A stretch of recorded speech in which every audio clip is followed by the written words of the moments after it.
Hi guys, welcome back to yet another video. My name is Martin. I'm filming this in my storage unit tonight being Thursday night. And what I'm going to show off in this video is my comic purchases. I went to the comic book shop today, or this afternoon. And it's always fun to go there. I love going to my local, they're called All-Star Comics in Melbourne. It's, I think, 53 Queen Street, so it's Queen Street here in Melbourne. Yeah, just love seeing these guys. Been shopping with them for a very, very long time. And I just wanted to show off what I bought. There's 18 books here, so let's get cracking. Now, and they're not in order. I've taken them out of order. I'm putting them in reading order. So this is the first one I'll be reading. Actually, will it be? No, this will be the last one I'm reading. It's issue 9 of Immortal Thor. And while I was at the shop, I said, please get this off my standing order. I've been drifting through this series. It's just been meandering. There's no real purpose. There's a crossover. There's a storyline that's happening with issue 10. I am not interested whatsoever. So unfortunately, I had to give this the chop. But I did pick this one up because I didn't want to disadvantage my local comic book shop because they did order it in for me. And I do like the cover. So yeah, there we go. The next one is Cable, issue 3. Now, I follow Fabian Niziaza on Facebook, and he's been promoting this book because he's very happy with how it's coming out. Me, not so much. It doesn't really meet my expectations of what I think a Cable book could be and should be, but I am keen on Nate Gray, and I did ask Fabian why he has the robotic arm and why he has the scars, because I thought this was Nate Gray. I did not know this was Nathan Summers. And then Fabian actually said, to be honest, Martin, I don't know. He said, I was given the brief of Nathan and young Nathan, and I just ran with it. And I thought that was quite interesting. And then another fan told me this is not Nate Gray from the Age of Apocalypse storyline. This is a young Cable. So yeah, there we go. You learn something new every day. The next one I'm going to show off is issue 4 of Vengeance of the Moon Knight. Jed McKay, mate, what's going on here? I don't understand. You've got a premise. No one knows who Moon Knight is. But you know what? After 4 issues, if you're not going to reveal it, you know what? People won't care. Give us something. It all just feels like it's the same. It feels like I'm reading the same issue again and again. And maybe it's the lead up to Blood Hunt. Maybe they're going to resolve this whole story after Blood Hunt. That's probably the case. But yeah, you know, I really want to like it. But there's been other Moon Knight series that have been vastly better. There's been other Moon Knight series that have been vastly worse. This is kind of in the middle. There we go. Okay. Incredible Hulk, issue 10.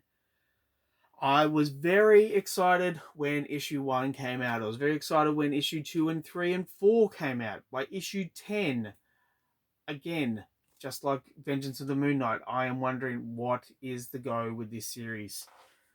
It's the Monster of the Month syndrome. There's no real sense of purpose, no sense of connectivity. It's just one thing after another. But I live in hope that it gets better. Now, again, a Jed McKay series. I buy this purely for the art. It's issue 14. Yeah, issue 14 of Doctor Strange. Pascal Ferry will always get my dollars. I love his art style. I loved it when I was 18 years old. I'm 43 years old now. I still love it. I don't care if you don't like it. If you don't like his art style, that's cool. You don't have to. I do. Yeah, what else can I say? The premise is interesting. I just wish Jed would do more with it. So, again, I live in hope. Now, issue 3 of Zorro. Man of the Dead by Massive. Written and drawn by Sean Murphy, and wow, this is so effing good. Why are no more people talking about this series? This kicks ass.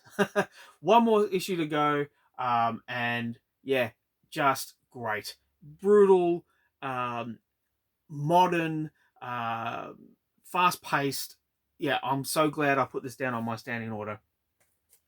Now, the next one is Shazam issue 10. Now, this is it Josie Campbell or Jodie Campbell? Let me have a quick look.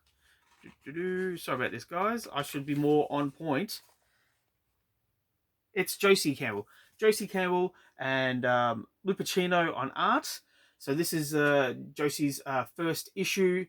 She wrote the New Champions of Shazam, which is the Mary Marvel series, which I really enjoyed. So I am hoping for good things with this, because Mark Waid, his last few issues kind of, they weren't kicking goals, but they weren't exactly lagging behind. But yeah, this hopefully is a lot of fun. Now, the next one is Sensational She-Hulk, issue 7. A beautiful cover. As Kaz at the comic book shop said to me, Martin, check out this cover. Isn't it a beautiful cover? And Kaz, I agree. The artwork in this is great. The covers have vastly improved since the first few issues, because they were quite dark and a little bit boring. But they've brought the color in, and this is less of a superhero story and more of a romance book. So if romantic superheroes is your cup of tea, you will find something to enjoy about this. I am finding something to enjoy. I actually do enjoy reading this. Rainbow Real. I don't know how to pronounce her surname, but she is bringing her A game with the She-Hulk, the sensational She-Hulk. Okay, the last issue of Superman 78, the Metal Curtain. The Metal Curtain? Yeah. Wow. I have said in previous videos, if you're a Superman fan and you are not reading this, you are doing yourself a disservice. This is everything you want in a Superman story. If after Superman 4, The Quest for Peace, if they had have done Superman 5, The Metal Curtain, I would have been wrapped, because this is a great story. Just the build up alone really gives a sense of overarching themes and a sense of gravity, and the art style itself, the simplistic art style really helps. So I am very much looking forward to reading issue 6. Now, Wolverine issue 46, part of the Sabretooth War. I said with the last issue, this should have been a 5-part series. They've dragged it to get it to issue 50, but in all honesty, it could have just been 5 issues. There's no real build up. It's a mind control story, just for the sake of kind of pushing things along. So look, to be honest, it's somewhat disappointing, but I do like the cover, the Lyle Yu cover. There we go. Now, Usagi Yojimbo, The Crow, issue 1. I'm a fan of Usagi Yojimbo. I think a lot of people are. They just don't want to admit it. But yeah, so this is actually issue 275. So I'm a little bit surprised that Dark Horse didn't do more with the 275 issue numbering. It's just a random issue.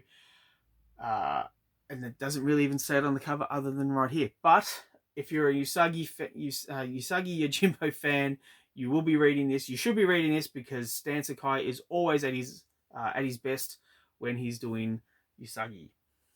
So a few more to go. Issue 4 of Thunderbolts. It's the finale of the series. I've enjoyed this series. It's been fun. It's been fast-paced. It didn't get enough time to find an audience. And I think a few YouTube uh, commentators and comic book commentators in general just kind of pushed this aside, didn't really think too much about it. But there was a lot of fun to be had with it, and the cast was certainly interesting. But if you're going for the early 2000s Thunderbolts, you're going to be disappointed because this is not that team. Um, that being said, there is a lot to like. Okay, Blue Beetle issue 8. When this series came out, I thought this was a like a 5 or 6 part mini series. This seems to be an ongoing series, and it's a bit of a sleeper. I really enjoy reading this. There's no real sense of anything other than being fun. There's there's drama, there's intrigue, there's world building, especially world building. Uh, but it just kind of seems to be going at its own pace and coming along and just doing some really good things, but just having a lot of fun with it.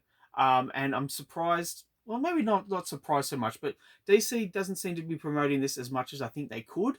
Maybe they were a bit disappointed with the movie, that the movie didn't do a lot of money, but it is what it is with the movie.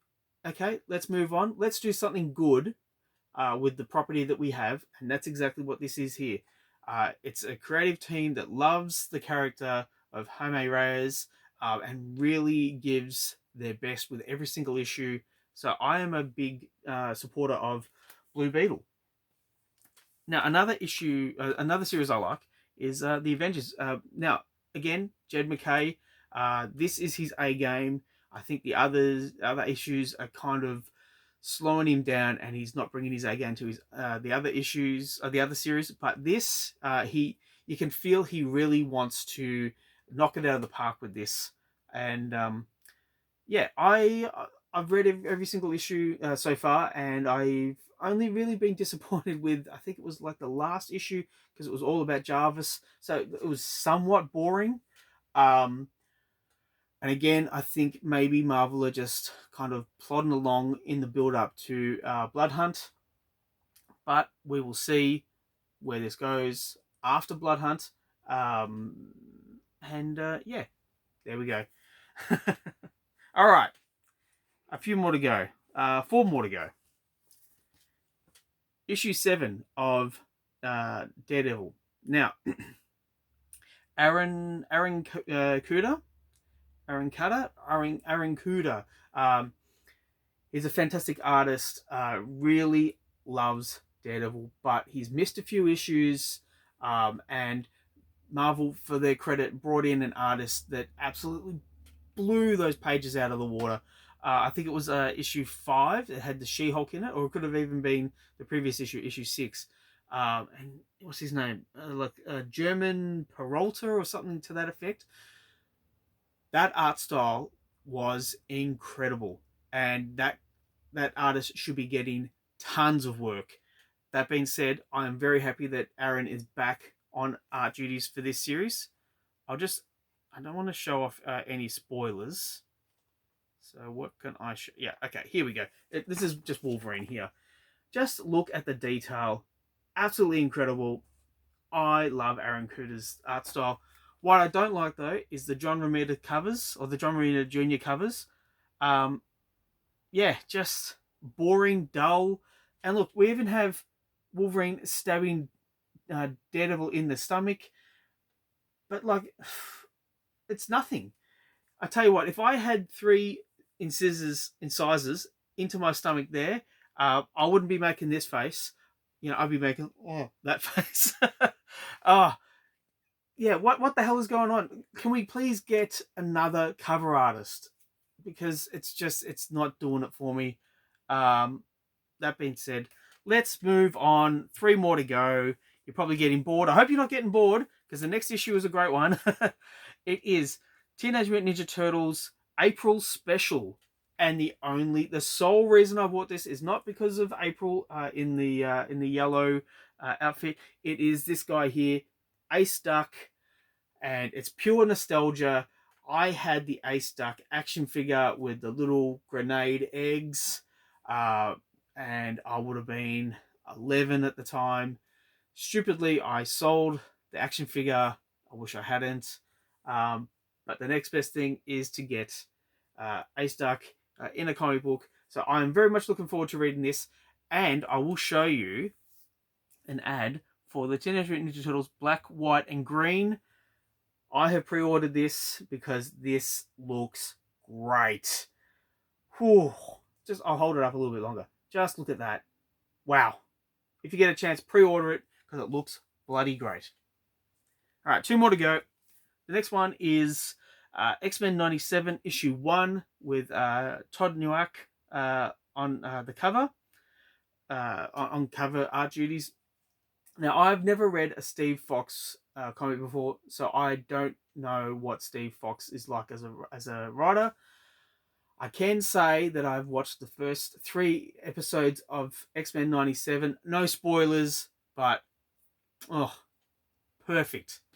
And the 4th episode is out right now, so I'm gonna pack up all this after this, go home and watch it, and maybe even put the heater on because it's bloody cold here in Melbourne. But that being said, I pre-ordered this just based on the hype of the X-Men 97, and yeah, we'll see what it's like. Now, the last issue I'm going to show, and this is going to be the first issue I read here.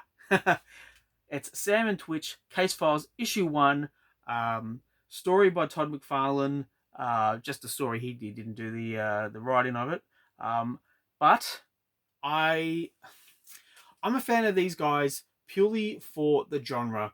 I read a few issues of Spawn when it first came out, and yeah, okay, you know, it wasn't for me. But I was intrigued by Sam and Twitch when they would come in the series, and then yeah, I got out, and then when I realized that Sam and Twitch had their own series, I picked it up, and I realized Bendis was writing it, and this was back before Bendis went over to Marvel and really skyrocketed with his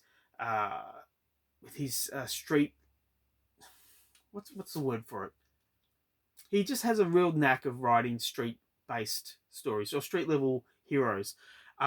So yeah, I read the whole of the first series, then the second series, and now this is the 3rd series. I'm not going to be getting the other Spawn spin-offs because I'm just not interested. But when it comes to crime drama, Sam and Twitch are it for me. I saw this and I was like, yeah, this is an instant buy. So I'm very much looking forward to reading that. Now, thanks for sticking with me. I know I rambled a little bit, but you know, had a lot to get through. Please let me know what you think in the comments down below. Please like and subscribe if you wish to. I would really appreciate it. And again, if you're going to be at Supernova this weekend, my brother and I are going to be at table 59 in Artist Alley. We'd love to see you there. So thanks, guys. I'll catch you at the next one. See ya.